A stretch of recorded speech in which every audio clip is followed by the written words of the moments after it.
Bienvenidos al almuerzo mensual de la Cámara Americana de Comercio, correspondiente al mes de noviembre de 2014, donde tendremos como orador invitado al honorable señor embajador de los Estados Unidos en el país, el señor James W. Brewster.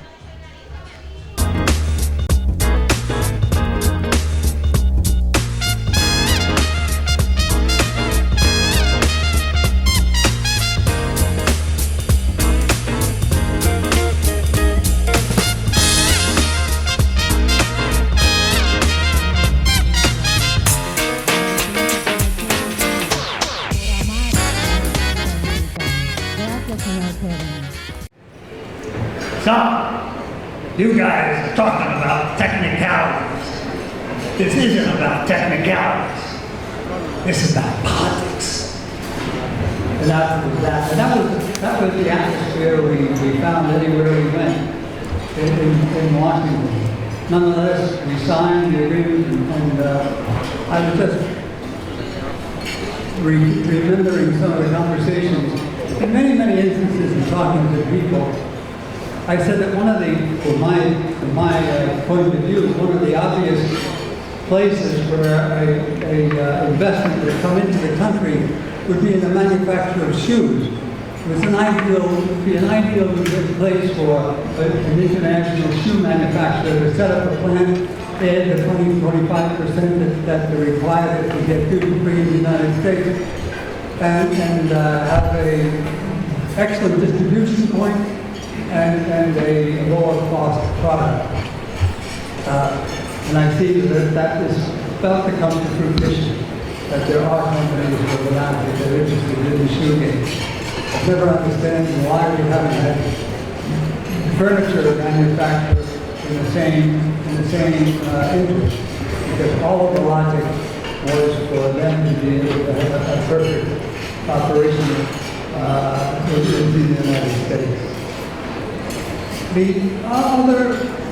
other point that I'm still highlighting in my very generous biography is education. I have always considered that education was the biggest, most important problem the country has, and still has. President Medina has done marvels, and he's scoring triple A's in the brick and mortar side of education, but he's not challenging, or his people are not challenging the basic lack of quality in the educational process. Fortunately, the Duker, I think, has that well in its sight, and the Duker will persist in seeing that those things are remedied, and hope that we get to adequate teacher development and truly increase the quality of education. Because at the last sign-up of the school year beginning, it was the same thing. Many people entered into the ranks as teachers who were not.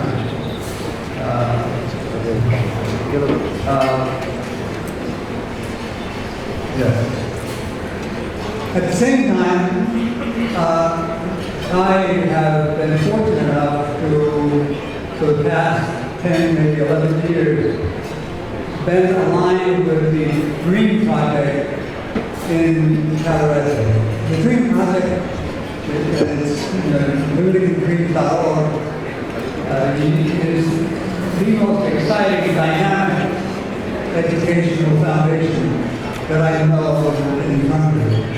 It has done, as an example, we were in teacher training in 2005, and in more recent years developed a program called Unidos, where we actually deal with developing teachers while they're still at the university level studying. But in any institutions that are aligned with DREAM on the North Coast, where we see a chance to help with developing the teachers we do, because that is really the true necessity. Okay, thank you very much, James.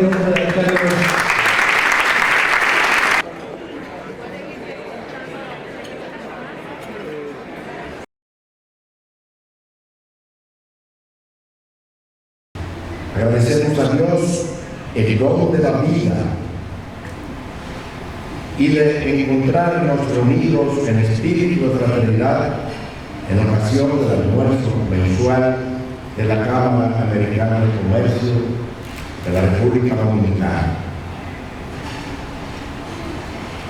Hoy, este almuerzo adquiere particular significado por ser víspera del Día de Acción de Gracias.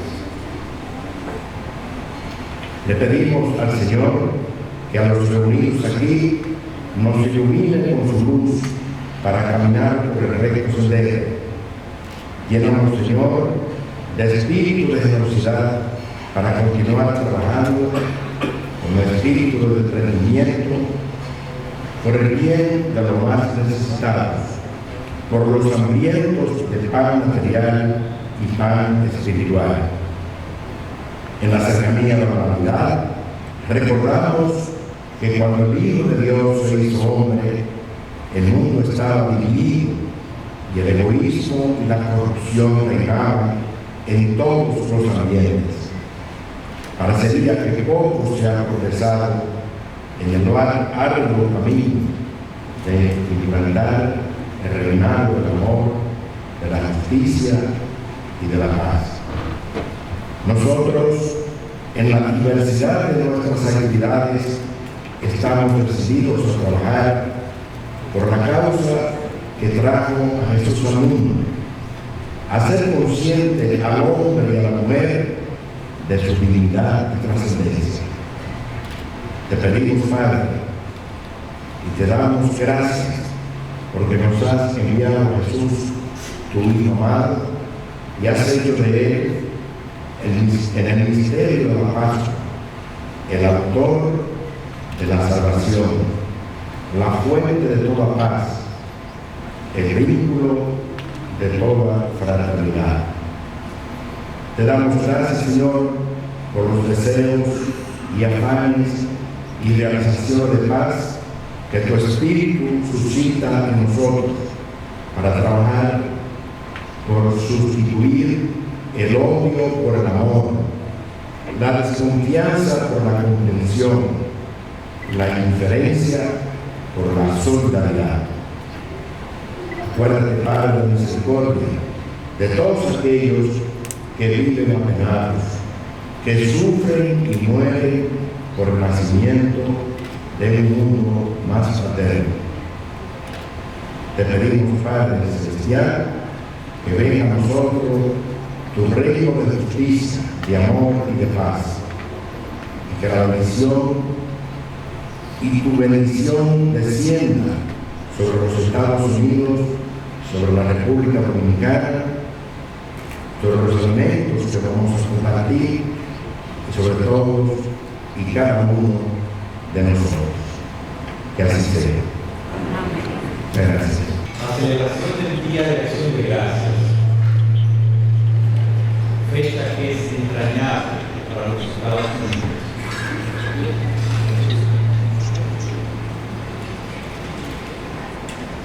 Y a la que nuestra Cámara se suma por razones obvias que muchos hemos adoptado por su contenido, por su influencia cultural. Las buenas acciones, buenas costumbres siempre son bienvenidas para enriquecer a una sociedad que nos colabora y se están transformando. En este proceso se suma importancia recapitular y asimilar lo bueno del pasado, lo bueno del presente y garantizar que los nuevos valores que adoptemos y se incorporen para mejorar nuestra sociedad. Más allá de los valores culturales, nuestras leyes deben tener por objetivo crear las condiciones para evolucionar hacia un marco social y económico representativo. Las leyes y su cumplimiento deben servirnos para mejorar las condiciones de vida de las personas de nuestra sociedad en sentido general. También deben servir a fortalecer las instituciones y empresas. El proyecto de ley de regulación mercantil que fue sometido al Congreso la semana pasada por el Ministerio de Economía, Planificación y Desarrollo está llamado a contribuir con este objetivo en el caso de las empresas y del sector público también. La aprobación de esta pieza legislativa constituirá un paso histórico para el clima de negocios en nuestro país.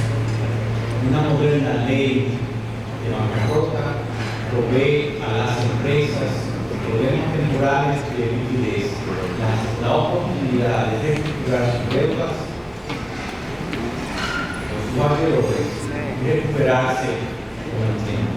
Contar con una ley de bancarrota también ayuda a reducir la percepción de riesgo que siempre los inversionistas analizan a la hora de tomar decisiones de inversión en un país. Asimismo, la aprobación de este proyecto debe sumarnos como país al reporte de cumbres que prepara el Banco Mundial.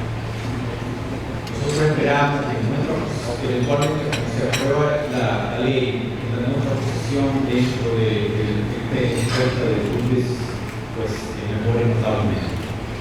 El Congreso tiene en sus manos un proyecto trascendental para el futuro económico y social de nuestro país, un proyecto que es positivo para el sector privado, es positivo para los inversionistas, es positivo para todos los ciudadanos del país. Por esto, confiamos en que los senadores y diputados conviertan en ley en el menor tiempo posible este proyecto. Este proyecto es muy importante para la Cámara. La Cámara ha facilitado el camino de sabotar un proceso de discusión muy extenso y queremos felicitar a Mary Fernández, que es la presidenta del Comité Legal, que junto con el equipo de voluntarios del Comité Legal trabajó arduamente en los últimos años para llegar a este consenso que hemos llegado ahora. También hay que reconocer el trabajo de la Asociación de Bancos que trabajó con nosotros, con la Cámara, y también de FINCOS, con la Junta de Empleo. Yo quiero reconocer el trabajo de esta institución, pero muy especial el trabajo de Mary. Un aplauso.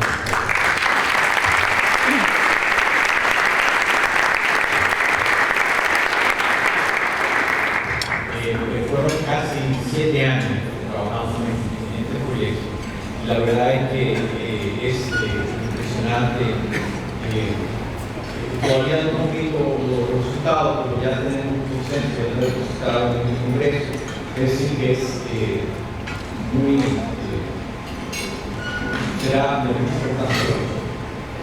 Ahora quiero presentarles a alguien que ustedes ya conocen, el embajador Brewster, embajador de Estados Unidos en el país, especialista en administración de empresas con énfasis en mercadeo, graduado de la Universidad de Texas A&M. Antes de su nombramiento como embajador en nuestro país, se desempeñó como gerente senior y socio de SPK Global, una firma internacional de consultoría enfocada en asesorar las marcas globales y a sus ejecutivos en las áreas de posicionamiento y marcas. También fue vicepresidente senior de mercadeo y comunicación para la empresa de bienes raíces General Global Properties, la segunda mayor operadora de centros comerciales de los Estados Unidos. En el ámbito social, el embajador Brewster ha abogado activamente por avanzar los derechos y libertades de las personas alrededor del mundo. De hecho, ha estado involucrado en la campaña de derechos humanos HRC, por sus siglas en inglés, durante más de 30 años y fue miembro de su junta de directiva nacional. En el mundo político fue vicepresidente nacional del Círculo de Liderazgo del presidente Obama, además de ser socio presidencial y miembro del Comité Nacional de Finanzas. Les dejo como nuestro orador, el honor, el embajador Brewster, como el tema: llegó la hora de la transición mundial. Estás listo. Muchas gracias a todos.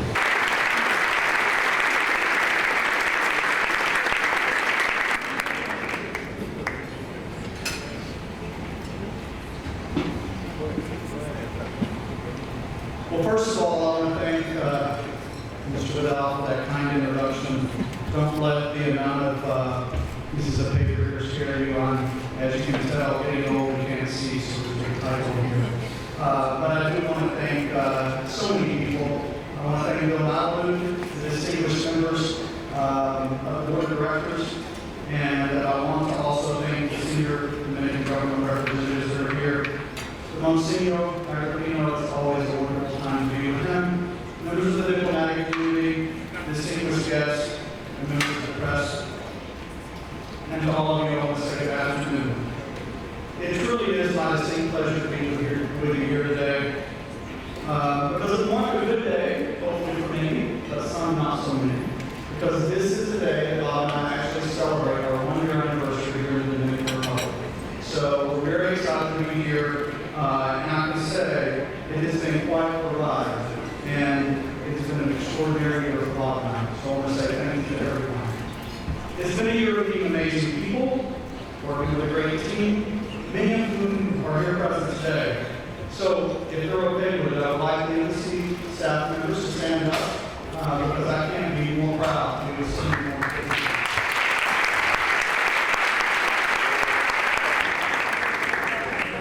So Bob and I have enjoyed learning more about the Dominican culture by eating delicious food and also being the center of many conversations. Some of those being quite dynamic, as you may know. So this is a very special time for me because tomorrow is Thanksgiving in the United States, a celebration that recognizes the pilgrims who came seeking religious freedom and the Native Americans who helped them through their first winter. Thanksgiving is also, though, a time of giving thanks to many good things in our lives, our families, our friends, and, of course, our work, our homes, and our businesses, which we'll talk about today. But it's also an opportunity for all of us to give back. So today, for my address, I have two objectives. The first objective is to keep you awake. Because after Thanksgiving, there is special turkey. We know that the plan will kick in soon, and you want to go to sleep. So, in Texas, typically what we did as I was growing up, we would have Thanksgiving lunch, which we did today, and then we would watch the Dallas Cowboys. And then we would sleep on and off. Well, hopefully you won't sleep on and off between the quarters of my speech. Hopefully that I will be able to keep you excited about what we're talking about. And you don't have American football to watch, you're going to have to watch me. So I'm going to try to keep it as dynamic as possible. And hopefully I will keep you engaged enough that, as I said, you won't fall asleep here in the quarters. My second objective, though, today is to make sure that what we talk about today gives you food for thought on how you as leaders can change and must impact change. The Dominican Republic, as I said in the opening of my speech as far as the title, I think has been one of the most difficult times in the history of this country. And the government cannot change the country on its own. It cannot move towards the positive path that has to happen alone. As with all Thanksgiving speeches, we talk about the great times that we've had in the past. And I'm not going to belabor it too long, but I am going to talk about the great things that we have done together over the past years. Fortunately, I'm very blessed to have had a great team that has helped us to do many great things with the Dominican people. And so I want to talk about some of those accomplishments first between our two nations. We've led the embassy in supporting several priorities, including education, human rights, energy, trade, narco trafficking, citizen security, just to name a few. But one of the most visible changes this year was the move to our new embassy compound. The new embassy complex symbolizes not just our investment in the Dominican Republic, but it also shows the strength and the significance of our existing relationship now and for the future. It stands as a tangible symbol of a commitment to our continued partnership, and that is something that I take the lead in and am very proud of. It also shows the investment made by the United States over the past years and demonstrates our ongoing partnership with the Dominican Republic. The next thing I want to talk about, though, is one of the topics that I just brought up, and that's the fight against drugs. We have intercepted and destroyed nearly 50 million US dollars of drugs in the past year that would have entered the Dominican Republic or the United States. With the assistance of the Dominican Republic and the Attorney General's office, we've also put many of these narco traffickers behind bars, both here in the Dominican Republic and the United States. And they will never cross our paths again if we can keep them from it, and that is my commitment to you. Also, after 105 years, we now have a new extradition treaty that has been initialed. Can you believe it's been 105 years since our extradition treaty has been updated? Many crimes have changed in the last 105 years.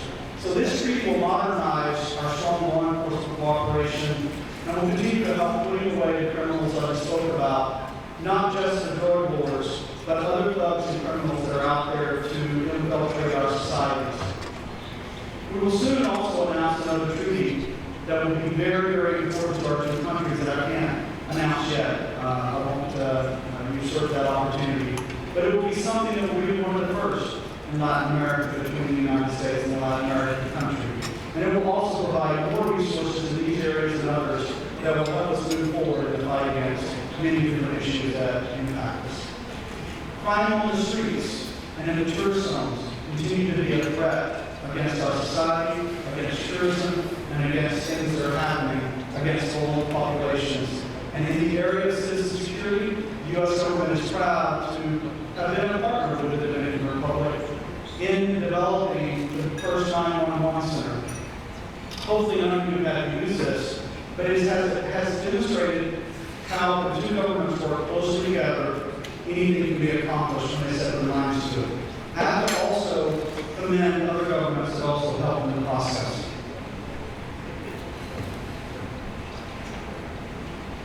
We want to make sure that our investments have impact on the lives of citizens. The first initial phase of the 911 center was so successful that we now instituted more money and committed to the government to continue to expand outside of Greater Santo Domingo and going into additional cities, including Santiago and other areas. And we have a commitment that we will continue to move forward with this project. Now, for you in this room, trade is always an important topic. And I know for you, it's one of the most important things that we can talk about. Trade is a focus of the U.S. Embassy, as you know, and important to this group. We've done many things in trade. The U.S. Embassy has been ambitious and focused on our bilateral trade relationships. We sponsored and organized multi-phase customs modernization and border management programs, fostering customer-informed dialogues between business and government stakeholders. This kind of frank give and take can open the lines of communication and promote collaboration and trust within and across borders. I would like to thank the AmChams Trade Facilitation Committee for its ongoing support of this important program. With the backing from the U.S. Department of Agriculture, we also initiated a multi-year program to enhance the competitiveness of the Dominican Republic in the areas of agriculture and the agricultural sector. That project supports the Dominican government's efforts to raise awareness of product handling and production practices demanded in overseas markets, fighting animal diseases and increasing productivity and profitability for these key segments. In the Estados region, nothing is more important than continuing to rebuild the agricultural sector, and it's very important we continue to focus in these areas. We actively promote the Dominican Republic to U.S. companies as a place to do business in close partnership with AmCham. In February, our Secretary of State, as many of you were involved, led a delegation that was important to help them understand how to do business in the Dominican Republic and increase business ties with Florida. As you know, many companies now have started doing business with many of you here because of that. And we continue to organize trade missions within the Caribbean and around the U.S.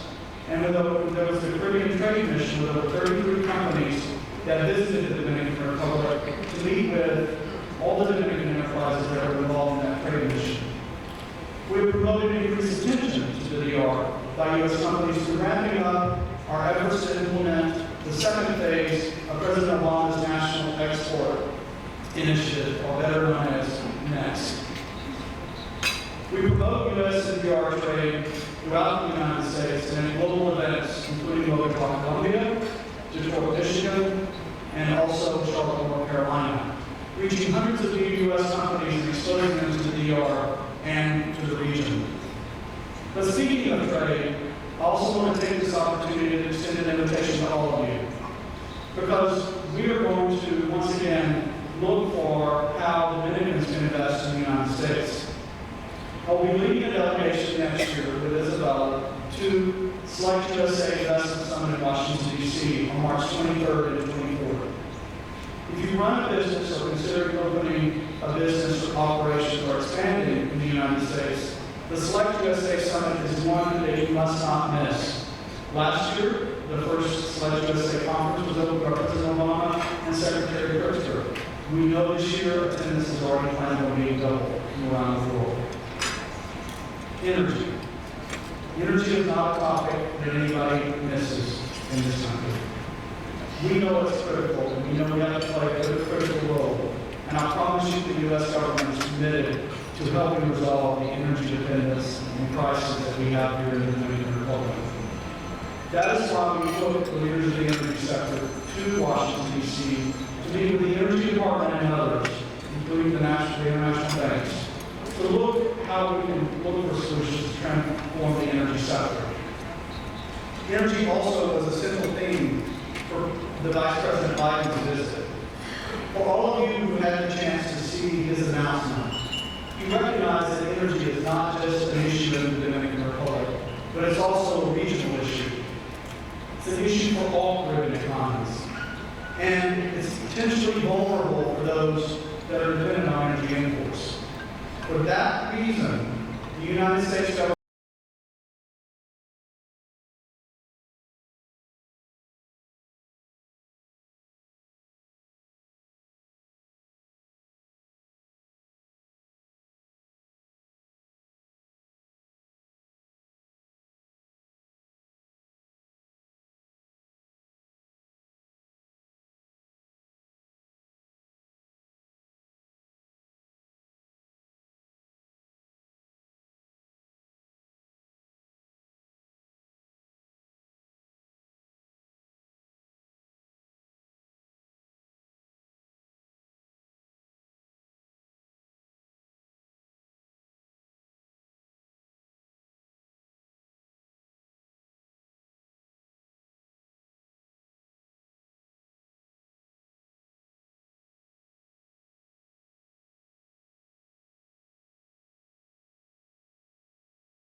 using the service, but also in the application experience.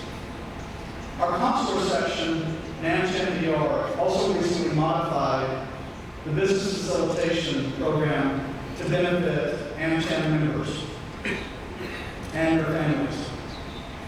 These changes will facilitate travel for business and pleasure between our two countries. If I can have the scroll a little faster. I'm sorry, we're running a little bit, so I apologize. Education is also critical, and that's the next component that I want to speak about. Education in the Dominican Republic, we all know rates near the bottom around the world. And it's something that I know President Medina is very committed to. But a key component to creating great education is creating favorable conditions in the Dominican Republic.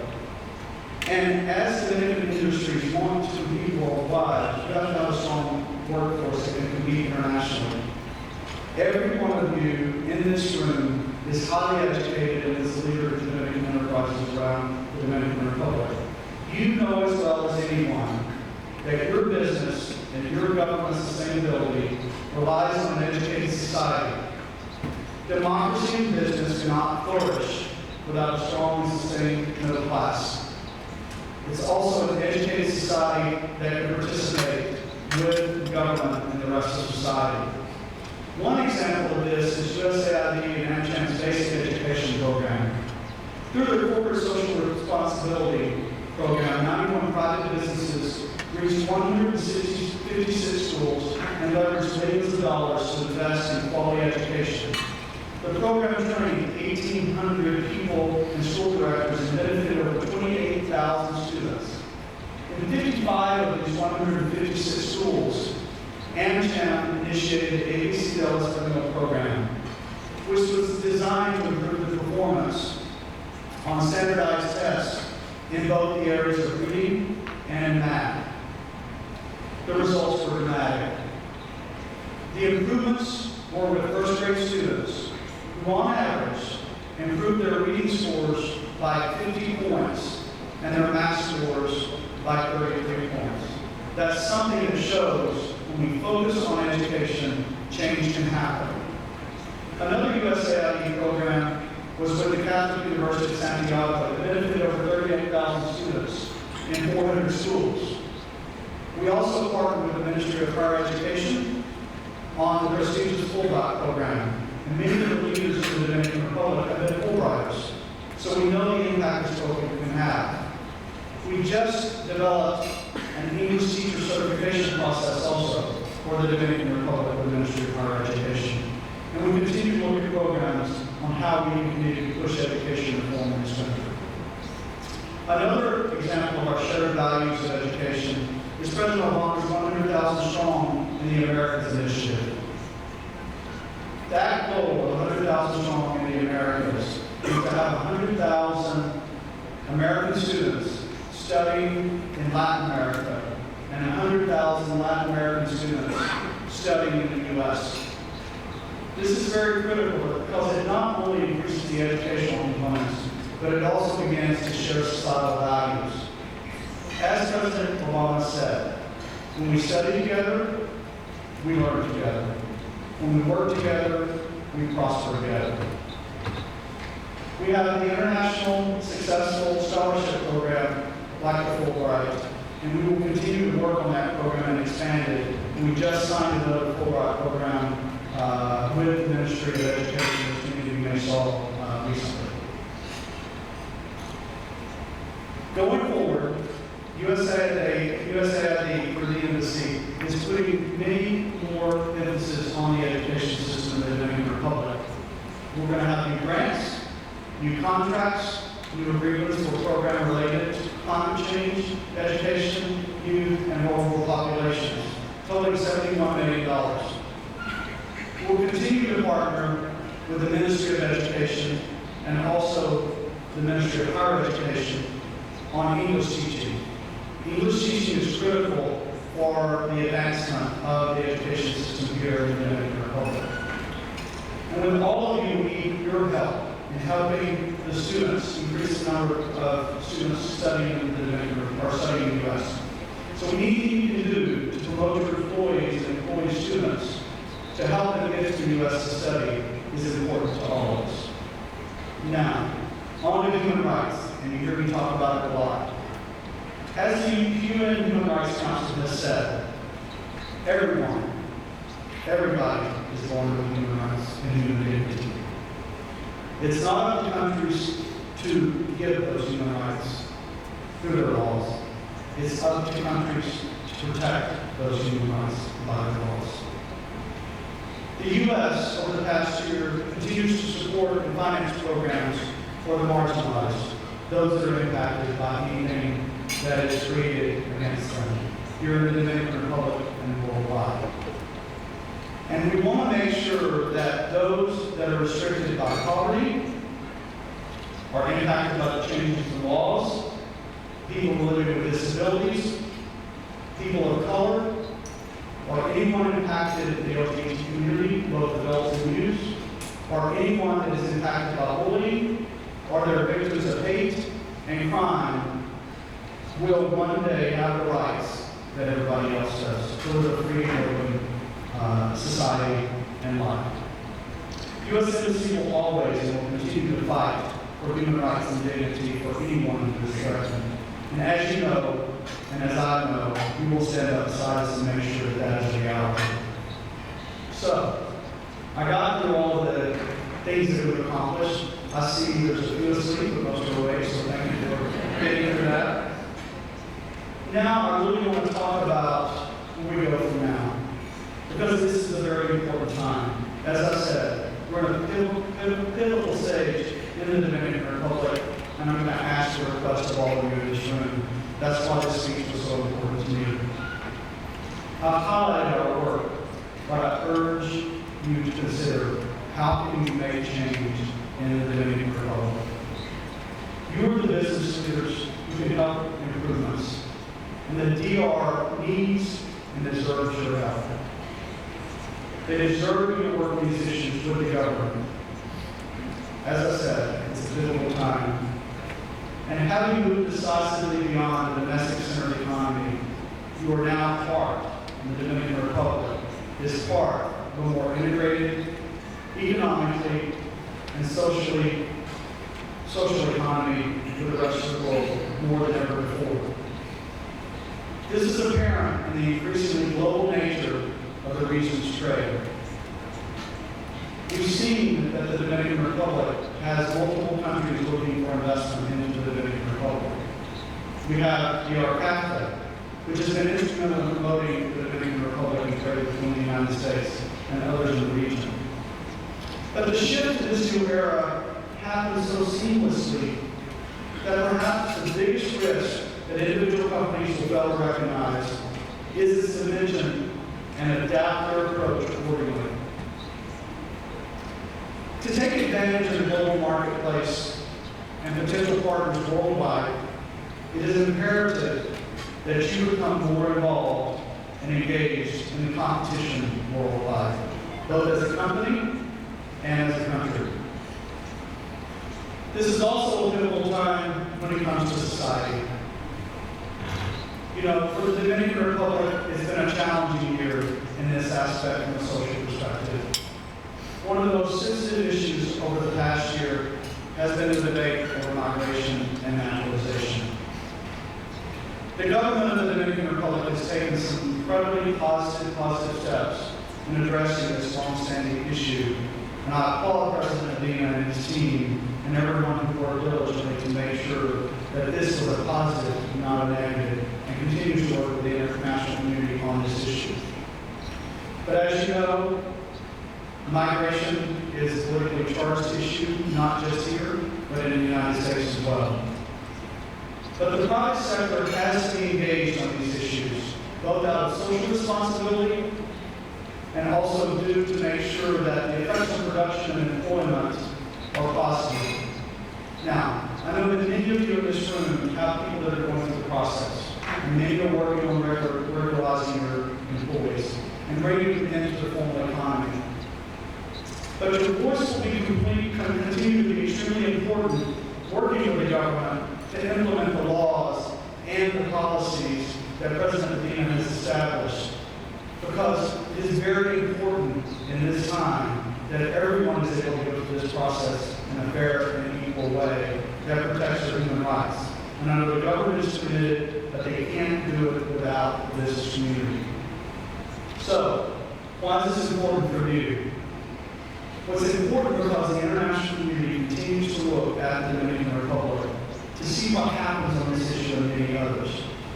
I know there are many people that can help and can get it done in this room. I've watched you do it from a business perspective of being incredibly successful. I know when you put your mind to it, you can do anything. hope that you will take the commitment seriously, because it will not happen without you. I know also some of you are saying in the room, he's not talking to me. My company is fine. I'm going to be okay. I made the money I need. I like my income. I like my life. Well, I beg of you to think about the next few generations, because it will not happen for them if we're in this difficult moment and it doesn't go in a positive direction. And what I want to make sure that you know is, combined with the extraordinary power in this room, this country has so many opportunities to be so great. And we are so close, so close to making that happen.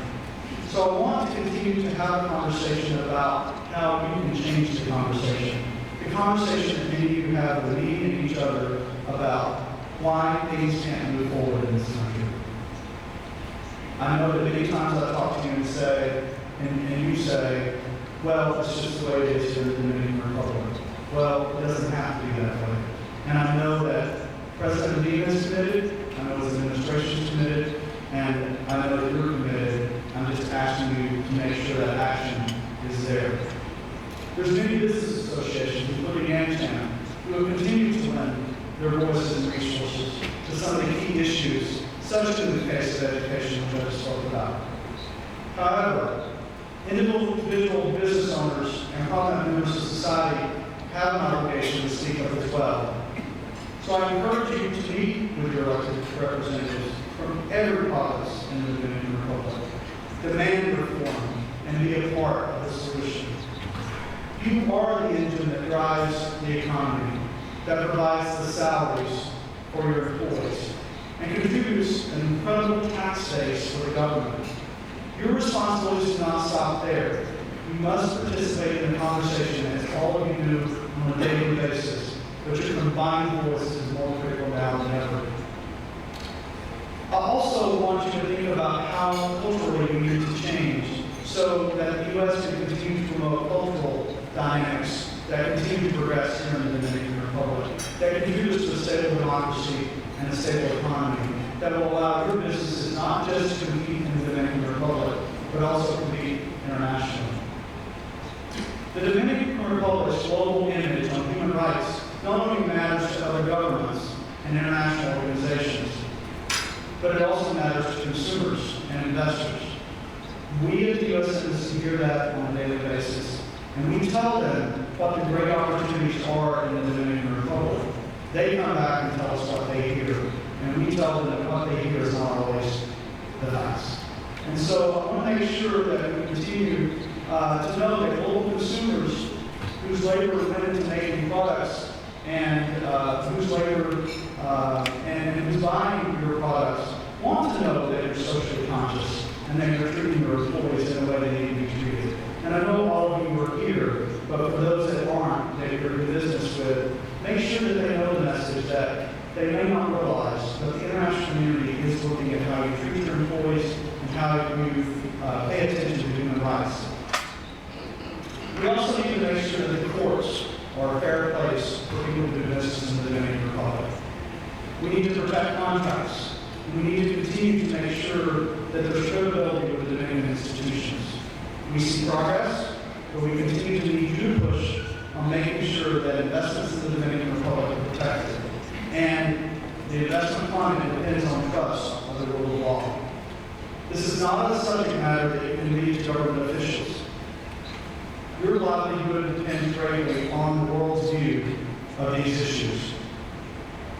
Nations can no longer afford to be insular. As we all know, we now compete on the world stage. And the impression we leave in the minds of our partners and our partner countries can be extremely beneficial or unfortunately dismal. We no longer have the opportunity and privilege of not being concerned with the perception internationally, with the opinion of our global partners. It's without a doubt that in order to compete today in a worldwide economy and ensure business success, everything has to be moving on a positive step. It's also increasingly important to ensure diversity in the workplace and respect for human rights. Organization needs employees who can best serve their clients. This will be a diverse group of employees who are selected, developed, and treated on the basis of merit and fairness. This is not just a moral issue and a moral imperative, it's also sound business practice. No firm can afford to overlook workers who bring critically needed skills to their organizations, no matter what their race, religion, gender, sexual orientation, or any other marginalization of that person. In a global competitive marketplace, no firm can afford to ignore the potential profits that customers from these backgrounds provide. Discrimination and marginalization of any segment of society only cripples your opportunity for growth. Consumers continually be more socially conscious and continuing to be more selective with their spending power. Another critical issue that I want to speak about today that is part of this difficult time is corruption. It's something people don't like to speak about, that they talk about on a daily basis. Unfortunately, corruption is one of the most harmful parts of the economic landscape in many places around the world, including the Dominican Republic. Corruption functions like an additional tax. It hurts the citizens and it hurts business, and it degrades the investment climate and it stifles economic growth. It discourages foreign direct investment, and if this is ever going to change, the private sector has to take action. It is imperative to adopt a no-tolerance policy for corruption, both in the public and the private sector. If you see someone participating, they are taking money right out of your pocket and out of the Dominican Republic's pocket. Corruption is the ultimate in selfishness and in theft from society. Just as a bona fide document that is essential to obtain an American visa, sort of legally enforceable contracts essential to foreign investors you wish to attract to growth opportunities in the Dominican Republic. This may be difficult, but you have to find ways to challenge the status quo. It's no longer acceptable to simply remain silent or respond with apathy. In the United States, the Foreign Corrupt Practices Act inspires fear of the businessmen who consider paying bribe or taking a legal shortcut. But it is everyone's responsibility, not just the government's, to hold each other accountable and change the culture of doing business. There are investment opportunities worldwide, emerging economies with stable and transparent legal systems that global investors recognize as a place where investments are stable and safe. You must demand these courtesies are apparent in your business and in your legal community. And I know that that can be done here in the Dominican Republic. I would like to highlight that a quality education is also a key ingredient of increasing competitiveness in today's globalized economy. There is no one other factor more important than education in society. Nations that are today the leaders of the future are the ones who have a strong education system. I commend President Medina and his team and the Dominican people for putting 4% of the budget towards education and putting part of GDP towards the pre-university program. The Dominican Republic has continued to make great strides in extending the school day and also putting food in the schools, which was an important process that needed to happen here.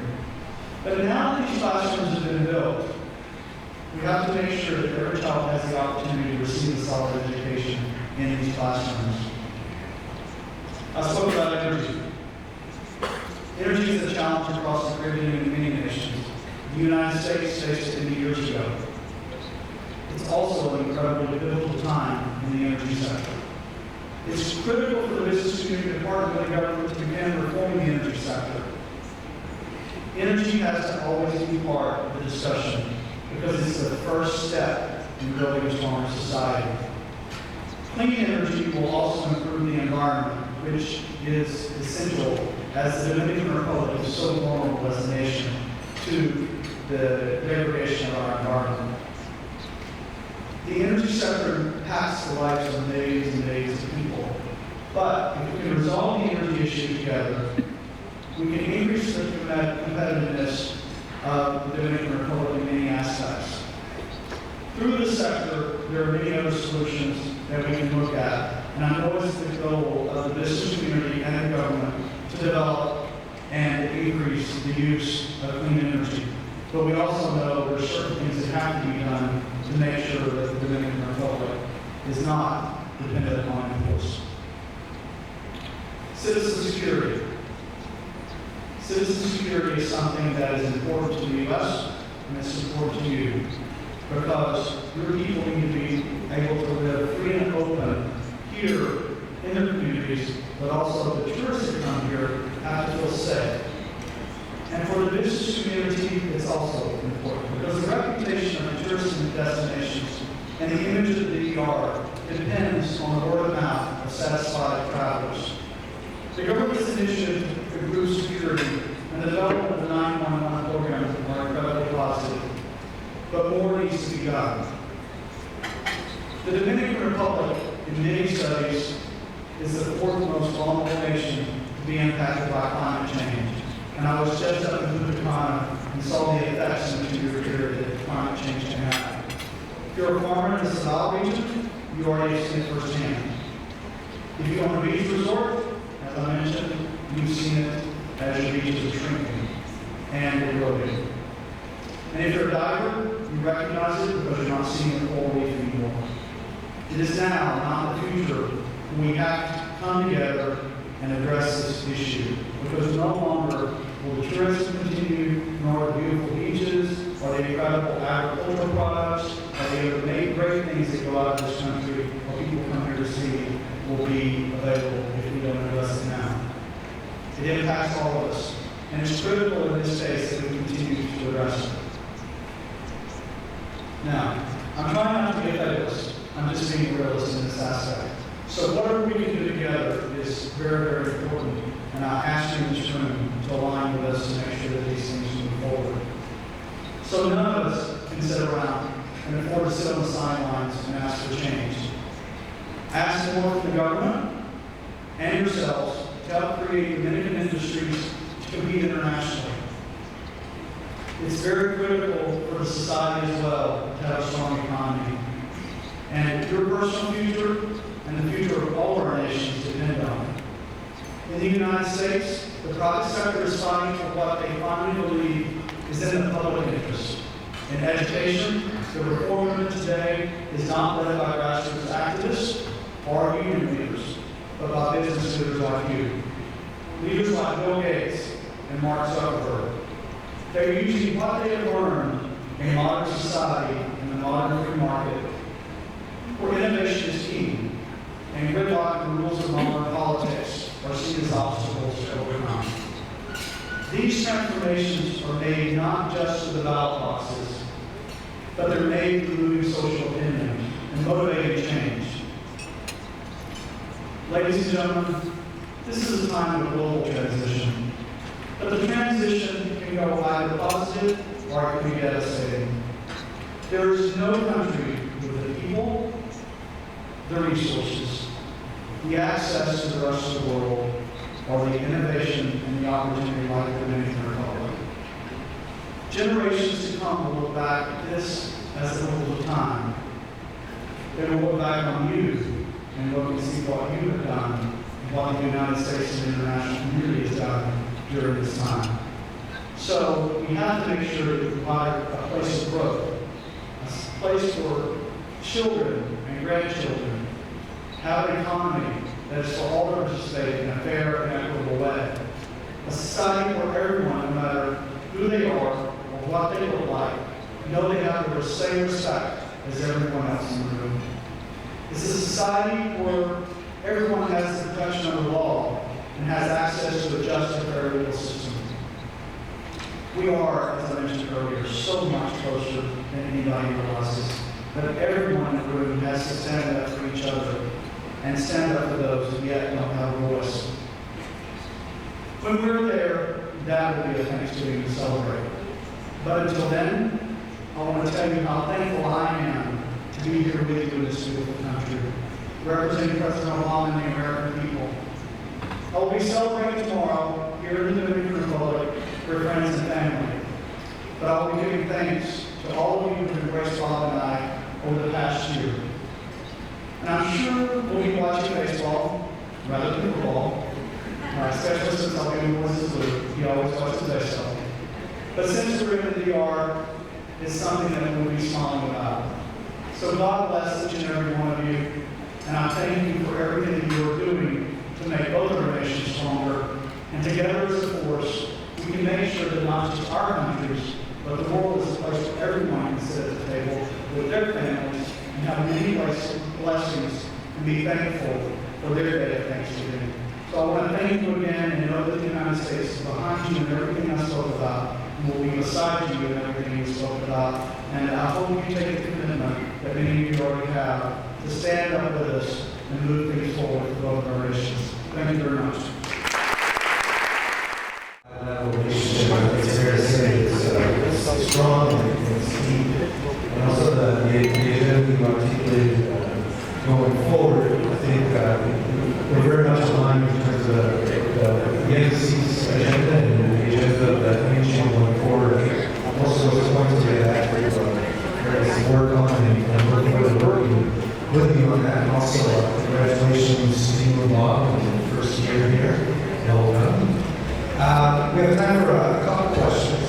The first one, you had mentioned the subject of corruption and the need for the private sector to be more proactive in fighting corruption of the public and private sectors.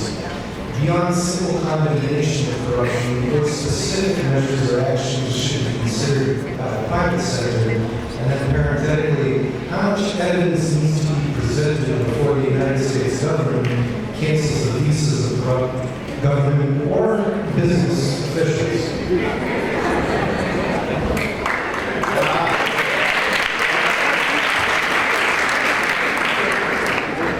Remember that we're here as an entity to represent the interests of the United States. So I commit to you, if there's a crime against a U.S. company, or if there's extortion of a U.S. company, or there's the intent towards a U.S. company, we will need to make sure that that person is convicted of a crime. What is needed? It's amazing how many people have issues, but because it is a way of being, they say there's no reason to report it. And I've asked my team, who have been victims of extortion, when I say extortion, they've been stopped by the police. I ask them to tell me every time that happens. Because if we aren't able to begin to report what's going on, then people are just going to say it's the way it is. But as I spoke, you know people who are doing unfair business practices. You know people that are holding things up for other businesses. You know people that are putting barriers in the way of free trade. You know people who are asking, and companies that are asking, in order to say positive things about you, you need to pay them. You need to start letting others know who they are and calling them out. And until that happens, and they know that you, as leaders in this economy, say this wrong, they're going to think it's okay. So that would be my advice, but it really is up to the Dominican business community to make the decisions on how you deal with this, but it definitely is an issue that has to be dealt with. It's not just in the Dominican Republic. There's many other countries that have to deal with the same situation. But there's so many positive things here in the Dominican Republic that to let these few people that are creating this dynamic for the country to get by with it and be selfish about it, that if I was you, I would do everything I can to make sure everybody knows who they are and call them out like you.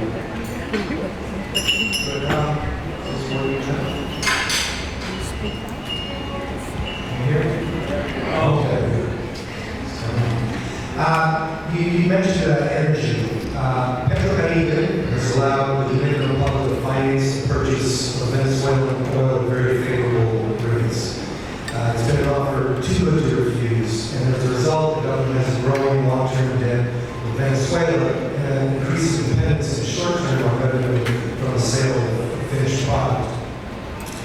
the same time, the social and economic situation of Venezuela continues to deteriorate as declining oil prices squeeze their only source of revenue. Is dependence on Petrocaribe financing a viable long-term strategy for the Dominican government? And if not, what are the other alternatives? Well, when it comes to the balance sheets of the Dominican Republic, I have to leave that to the Dominican officials to make a determination of whether it's right for the Dominican Republic or not. When it comes to the importing under the current agreement for any country, when you see that there's some challenges potentially with that oil continuing to flow, we just want to make sure that we're working on alternative solutions. And that's the objective of the United States. We know we need to do both short, mid, and long-term solutions, and hopefully working with the international community, we continue to find those. And it's not an easy solution. So it's not a condemnation or pointing of the finger to anyone that the solution has not been resolved yet. It's not easy. And there's many dynamics that are in play. But we know that as many years ago in the U.S., we were dependent on at least oil. We know now that we have to find alternative solutions for the Caribbean and specifically for us, the Dominican Republic, and we need to be part of that solution. The last question has to do with the recent elections in the United States. And as you know, it's not the vote for the Democratic Party, which is kind of expected. Second half of the second term never goes well for the incumbent party. But be that as it may, now have an all-Republican Congress and Democratic administration. How might this affect U.S. policy towards Latin America in general and the Dominican Republic in particular? I'll be very honest with you. It will not have an impact because the appropriations will continue. We'll continue to fight for every dollar we can for the Dominican Republic. We will do that through multiple channels. And the importance of Latin America, specifically the Caribbean to the United States, is always a top priority. And so that is why we're structured the way we are. There's a regional group, the Western Hemisphere, in the State Department, as well as regional structure set up with all the other departments within the United States. And so we're on the front lines fighting for those dollars. So if they shift around, we're still going to be at the head of the table screaming the loudest, saying why we need it here. And so from that perspective, I personally do not think that we're going to be impacted in Latin America. I think that we continue to actually see more of a focus to this region because of the environmental concerns, because of the energy issues, and because of the other dynamics that are happening that are important from a trade perspective here. And so we'll continue to see dollars flow. Well, very good.